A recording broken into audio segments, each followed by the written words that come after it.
Daha öncesi zaten atıl durumda olan bir yerdi. Biz seçim döneminde zaten buraya bir proje uygulamıştık. Projemiz buna göre hazırlanmıştı. Yani Ağrı'da güzel, ferah, Ağrı'nın içini rahatlatacak ya da bir imaj katacak bir yer böyle atıl bir durumda kalamazdı. Daha öncesi bir firmayla, bir yüklenici firmayla anlaşılmış. Ama belli çıkarlar doğrultusunda bunlar anlaşamamışlar. Burası şimdi Ağrı'ya nefes aldıracak bir yer olacak. Hem imaj anlamında hem de gerçekten nefes anlamında Ağrı'nın nefesi olacak. Burası kent meydanıdır. Gençlerimizin, kadınlarımızın, çocuklarımızın çok yoğun gelip sosyalleşebileceği bir alandır burası. Bunun içinde amfiler, tiyatrolar, işte kent lokantası, kent kahvesi ve kütüphane olacak. İnsanlar gelip burada çok rahat edecekler.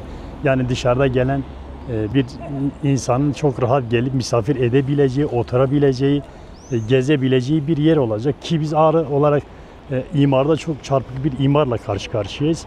Ki bu Ağrı merkezi kilitledi. Böyle bir yerin Ağrı için bir nefes olacağını düşündük.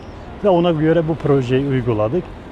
İnşallah sonbahara kadar bu projemizi gerçekleştirip Ağrı halkının hizmetine sunacağız. Tabii 6 otoparktır, 300-335 gibi bir araç alacak. Bu gün boyu çalıştığı için kentteki o yoğun park halindeki araçların da yerini bulacağı tek yer burası olacak. Yukarıda bu merkezi boyuttaki caddelerimizde bir yoğunluğu hafifletecek, bizim yükümüzü de hafifletecek bu yol. Şarkıro Ağrı için vazgeçilmez biridir.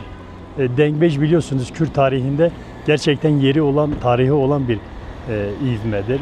Biz de bunu yaşatmak için, hatta Şarkıro'nun bir sistemi varmış Ağrı için. Biz biraz da ondan esinlenerek, işte ben Ağrılara küserek gidiyorum.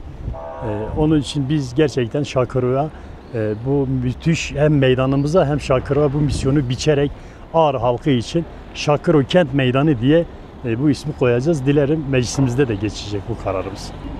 Ya zaten alan tamamen yeşil alan olacak. Bunun içinde parkıyla, kafesiyle, işte insanların sosyalleşebileceği, işte oturabileceği, rahat edebileceği, oturup bir çay içeceği, bir gazete okuyacağı bir yer olacak.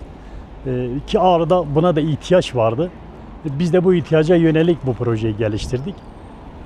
Ben Ağrı'ya bu projenin gerçekten çok yararlı, katkı sunacağını, hem sosyal anlamda hem gerçekten kentin yapısına uygun, kente de bir ivme, bir prestij kazandıracağını düşünüyorum.